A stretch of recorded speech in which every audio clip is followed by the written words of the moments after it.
c'est notre exposition de rentrée.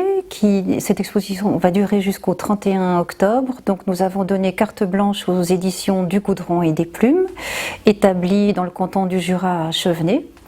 Les créateurs se nomment Patricia et Romain Crelier. La volonté, c'était vraiment d'exposer des livres de bibliophilie, des objets-livres qui n'ont jamais été présentés ici. Il est vrai que dans notre collection, nous avons beaucoup d'estampes et toujours cette envie de mettre en relation avec notre fond de gravure.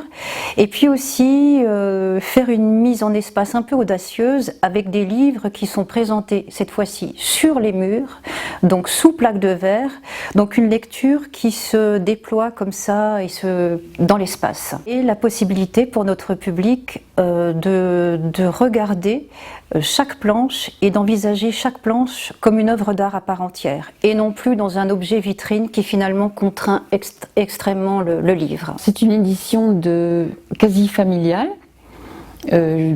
basée dans le Jura suisse, dans un petit village. Ils ont à leur disposition un atelier.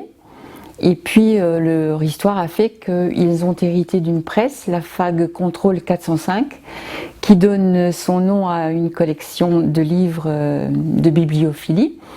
Et puis ils ont hérité aussi d'un pan de mur de caractères en plomb et de caractères en bois. Et c'est aussi ce qui fait la marque de la maison. De la même façon, Romain Crelier est taille-doucier de métier. Donc il pratique ce métier à 50 ou 60%. Et Patricia n'est pas artiste au départ, mais suite à une expérience de vie qui l'a profondément marquée, elle s'est mise à empoigner la lino et à tailler avec les gouges, etc. De même, elle a aussi employé les plaques de gravure. Et elle s'est mise comme ça à créer aussi bien des illustrations que des textes, mais plus les illustrations que les textes. Alors leur maison, elle a un double but, c'est à la fois faire des coffrets d'artistes et des livres de bibliophilie, et aussi de montrer leur production à eux, mais d'ouvrir à d'autres créateurs.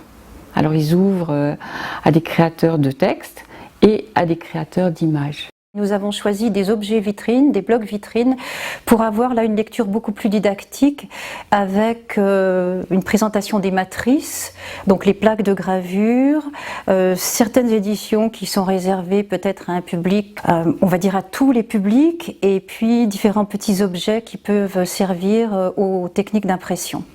Alors il y a un atelier de jeu écriture le 17 octobre, animé par Patricia Crelier et Josiane Bataillard pour les enfants, les 6-10 ans de 10h à 11h30 ici à l'Artothèque ASCAP et l'après-midi de 14h à 15h30 pour les adolescents 11-17 ans.